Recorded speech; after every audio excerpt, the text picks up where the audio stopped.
सनातन धर्म में मानव सेवा को सर्वोपरि माना गया। मानव सेवा ईश्वर की सेवा के समान है। ऐसे ही निस्वार्थ भाव से समाज की सेवा में लगा है दिव्य प्रेम सेवा मिशन। दिव्य प्रेम सेवा मिशन एक आध्यात्मिक प्रेरित स्वैच्छिक सेवा संगठन है जो पिछले 25 वर्षों से मानव सशक्तिकरण और सामुदायिक पुनरुद्धार के लिए कार्यरत है। कोई जरूरतमंद हो या गरीब के लिए चिकित्सा व्यवस्था, शिक्षा स्वावलंबन हो या कौशल विकास या फिर पर्यावरण संरक्षण, इन सभी क्षेत्रों में निरंतर कल्याणकारी कार्य कर रहा है दिव्य प्रेम सेवा मिशन। इसी कड़ी में सेवा साधना के 25वें वर्ष में दिव्य प्रेम सेवा मिशन द्वारा 1 वर्षीय शिव अवतरण शिव ज्ञान से जीव सेवा यज्ञ कार्यक्रम के तहत 1.25 करोड़ पार्थिव शिवलिंग पूजन अनुष्ठान का आयोजन सेवा कुंज दिव्य प्रेम सेवा मिशन चंडीघाट हरिद्वार में किया गया है, जो 11 मार्च 2021 से आरंभ हुआ और 1 मार्च 2022 को इसका समापन होगा। मानवता के पुजारी डॉक्टर आशीष गौतम भैया द्वारा लिया गया शिव अवतरण का संकल्प अकल्पनीय है। हरिद्वार में मां गंगा के तट पर स्थित दिव्य प्रेम सेवा मिशन में 1.25 करोड़ पार्थिव शिवलिंग पूजन अनुष्ठान का भव्य आयोजन हो रहा है। यहाँ प्रातः काल की बेला में भक्तों ने श्रद्धेय आशीष भैया जी के निर्देशन में योग और ध्यान किया। इसके बाद 1.25 करोड़ पार्थिव शिवलिंग पूजन हेतु महादेव की वंदना की गई। मंत्रोच्चार के साथ 12 ज्योतिर्लिंगों और दिव्येश्वर महादेव की आराधना की गई। विधि पूर्वक रुद्राभिषेक किया गया। इसी क्रम में आरती से ठीक पहले दिव्येश्वर महादेव का भव्य श्रृंगार किया गया। श्रद्धालुओं ने भगवान शिव की आरती कर पुण्यार्जन किया। समाज को अर्पण जैसे ही आप अपना जीवन करोगे, परमात्मा कहां से साधन देंगे, कैसे रातों रात आपको कहां से कहां पहुंचा देंगे, इतना सामर्थ्यवान बना देंगे, उसका जीता जागता प्रमाण दिव्य प्रेम सेवा मिशन है। मैं आज बहुत हर्षित हूं, अपने को गौरवान्वित अनुभव करता हूं, अपने को धन्य अनुभव करता हूं कि आज 1.25 कोटि और जो पार्थिव शिवलिंगों का यहाँ संकल्प पूरा 1 वर्ष का लिया है, मुझे उसमें उपस्थित होने का, भाग लेने का अवसर मिला। ये मेरा सौभाग्य है। मेरी सभी को बहुत बहुत शुभकामना, आशीर्वाद, और हमारे भैया को विशेष रूप से, हम तो कहते हैं हम लोगों की आयु भी इनको लगे, जिससे ये और अधिक समाज की सेवा इस प्रकार से करते रहें। इनका मनोरथ, इनका यह संकल्प निर्विघ्न पूर्ण हो, ऐसी शुभकामनाओं के साथ ओम नमो नारायण, ओम नमः शिवाय, ओम नमः शिवाय। शिव अवतरण, अवतरण, शिव अवतरण। सेवा के बारे में लगातार चर्चा, आध्यात्मिक सेवा, प्राण सेवा, इसके बाद हम लोग जो है शिक्षा सेवा, अन्य सेवा पे चर्चा, भूखे पेट को भोजन, जीवधारी को भोजन, जो भी संबंधित है नहीं है, बस आज उसकी जरूरत है, उसके पास भोजन पहुंचाना। ऐसा एक समाज में एक कोई व्यक्ति भूखा ना सोए, उसके लिए 2 प्रकार की चीजें।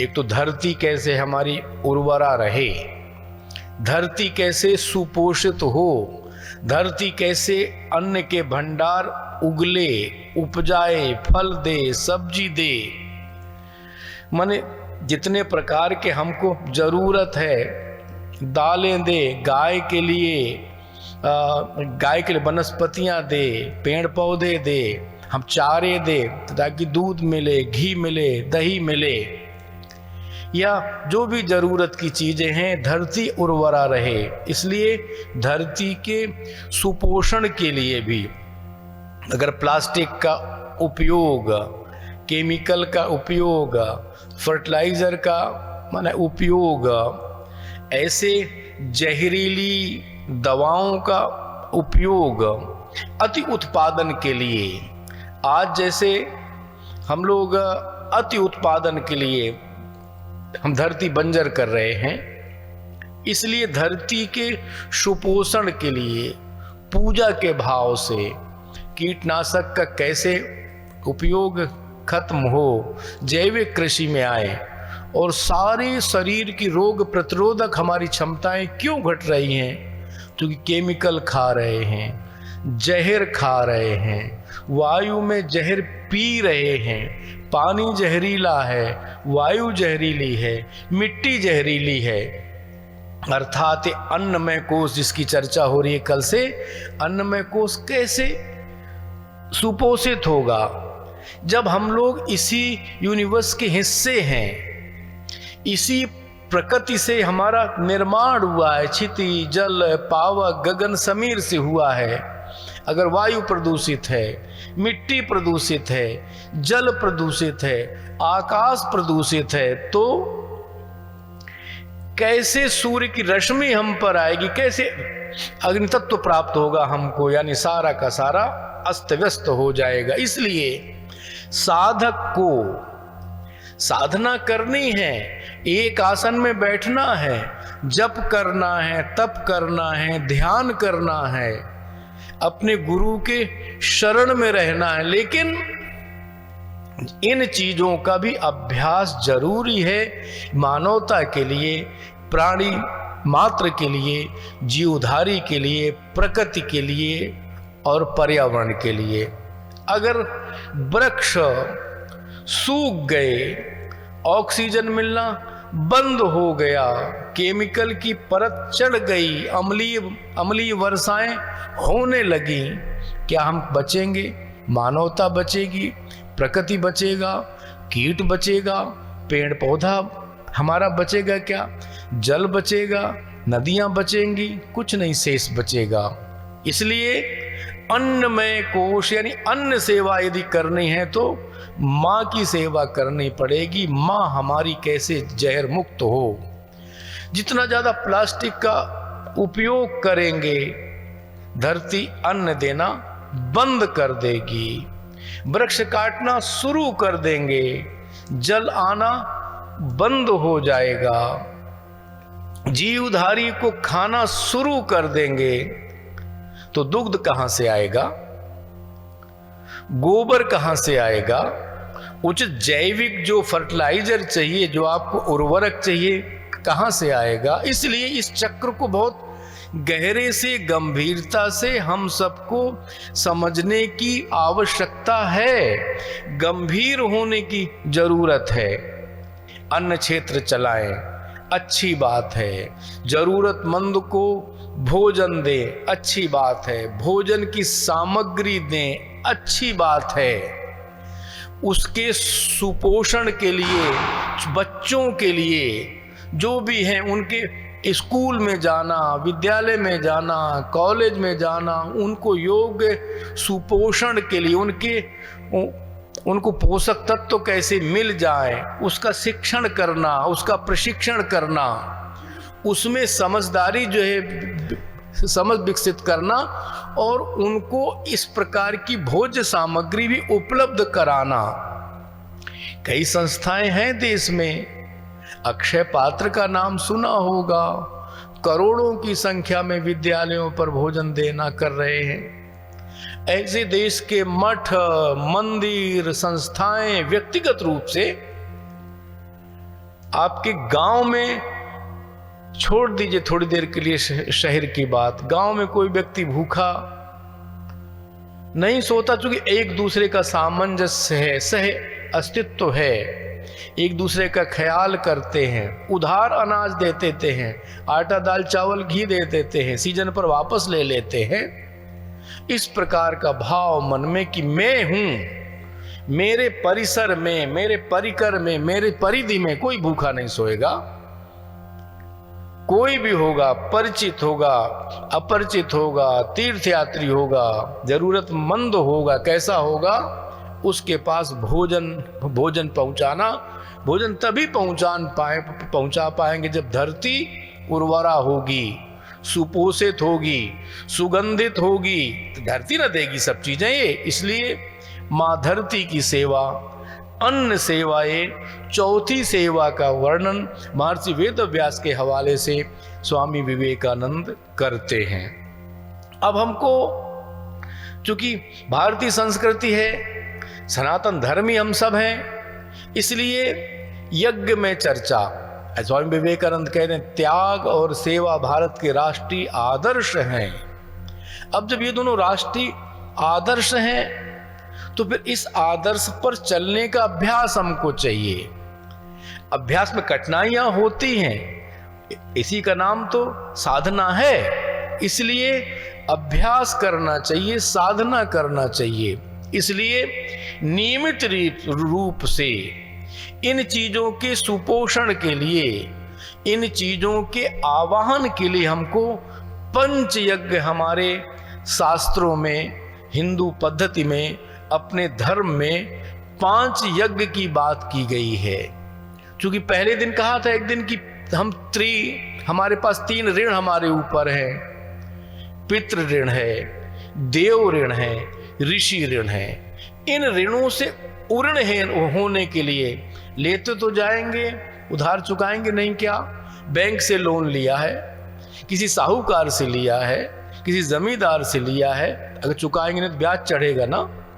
इसलिए इसी प्रकार से, चूंकि शरीर ये कहां से आया? हमारे पिता माता के संयोग से आया, उनकी कृपा से आया, उनकी कृपा के बाद पालन पोषण से आया, फिर हमको जो है ऋषि परंपरा से इतना अध्ययन किया है, उन्होंने अनुभूतियां की हैं, अनुसंधान किए हैं, उसके द्वारा हम लोगों को शिक्षा मिली है, समझदारी मिली है, ज्ञान मिला है, विज्ञान मिला है। जीवन कैसे जीना, जीवन का लक्ष्य क्या है, जीवन का हेतु क्या है, हम क्यों जन्म लिए हैं, जन्म का इस हेतु को पूर्ण करके कहाँ जाएंगे, ऐसा हमको ज्ञान दे गए, विज्ञान दे गए, समझ दे गए, एक हमको परंपरा दे गए। देव ऋण हमारा, ये जो प्रकृति है यही देवता है पूरी। मिट्टी है, जल है, वायु है, अग्नि है, आकाश तत्व है, इन सबसे हमको सुपोषण मिला है, शरीर धारण करने की क्षमता मिली है, सामर्थ्य मिली है, योग्यता मिली है, हमको परिस्थिति मिली है। तीनों के प्रति हमारा कर्तव्य बोध क्या है, दायित्व बोध क्या है, उस दायित्व बोध के प्रति सजग हो करके, कर्तव्य बोध समझ करके, कोई कृपा नहीं कर रहे ना ना ना, जो लिया है वो वापस करना है।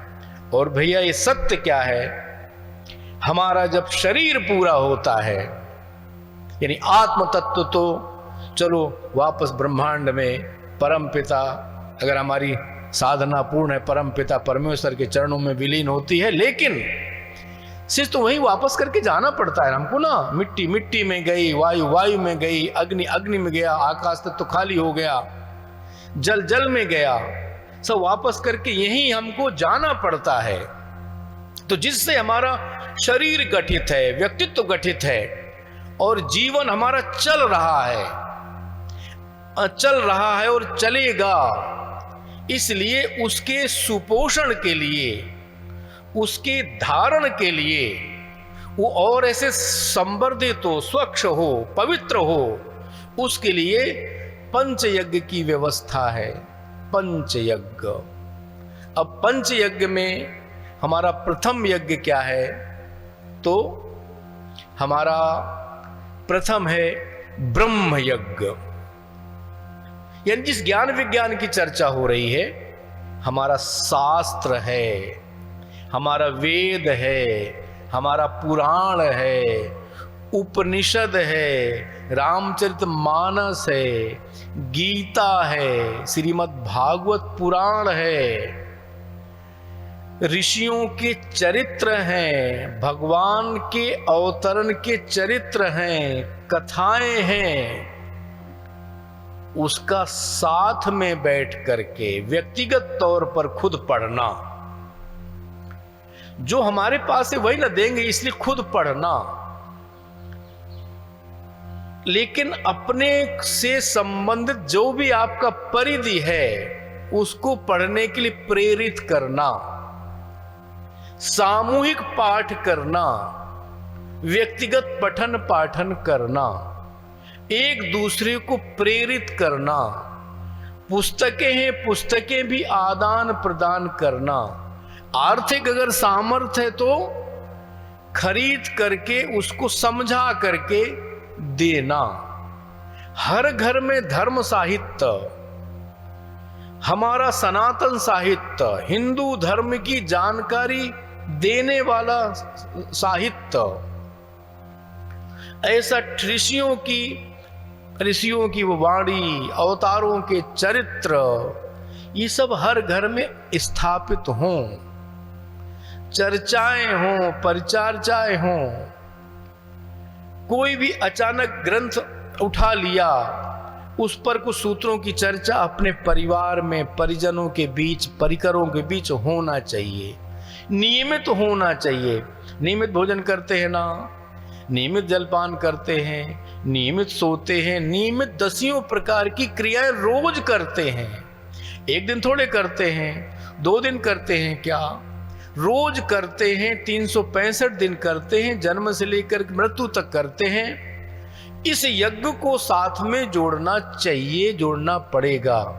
इसको ब्रह्म यज्ञ, ब्रह्म के अनुसंधान करा दे, ब्रह्म के बारे में जानकारी दे दे, आत्मदर्शन की ओर हमको प्रेरित कर दे, साधना के लिए, जप के लिए, तप के लिए, तीर्थाटन के लिए, ऐसा सेवा के लिए हमको जो प्रेरित करे, जो साहित्य, देश की जानकारी, विदेश की जानकारी, अपने प्रोफेशन की जानकारी, अन्य जानकारियां, अच्छी बात है, वो आपका विषय है, आपकी जानकारी बढ़ती है, लेकिन इसकी कीमत पर नहीं, इसके मूल्य पर नहीं, इसको छोड़कर नहीं, यानी नियमित जीवन पर ब्रह्म यज्ञ का अभ्यास हमको करना चाहिए। शेष यज्ञ की चर्चा आगे करेंगे। संध्या होते ही रुद्राक्ष वृक्ष के सम्मुख महादेव की मंगल आरती की गई। दिव्य प्रेम सेवा मिशन द्वारा संचालित सेवा के विविध प्रकल्प, चिकित्सालय, विद्यालय, छात्रावास, पर्यावरण संरक्षण, हरितम संवर्धन, गंगा स्वच्छता, ग्रामीण क्षेत्रों को प्रेरणा देने का प्रयास, नवयुवकों के माध्यम से सेवा कुंज परिसर चंडीघाट हरिद्वार एवं वंदे मातरम कुंज परिसर गंगा भोगपुर तल्ला पौड़ी गढ़वाल से संचालित हो रही हैं। सेवा मिशन के इस पुनीत प्रकल्प में सहयोग देकर आप भी पुण्य के भागी बने। संस्था का बैंक अकाउंट नंबर है दिव्य प्रेम सेवा mission, ICICI bank, account number 023901000105, IFSC code है ICIC 000239। सेवा मिशन को दी जाने वाली राशि आयकर अधिनियम की धारा 8G के तहत आयकर मुक्त होगी। देवों के देव भगवान शिव की अक्षय कृपा प्राप्त करने के लिए शिव अवतरण, शिव ज्ञान से जीव सेवा यज्ञ, 1 वर्षीय अनुष्ठान, 1.25 करोड़ पार्थिव शिवलिंग पूजन से जुड़े। संपर्क सूत्र 9412917497, 9219669687, WhatsApp number 9713283333, email ID contact@shiv-avtaran.org, website www.shiv-avtaran.org। Divya प्रेम सेवा मिशन के कल्याणकारी सेवा कार्यों से जुड़ने के लिए संपर्क करें 9219692776, 8755155780, WhatsApp number 9219595552, email ID divyprem03@gmail.com, website www.divyprem.co.in।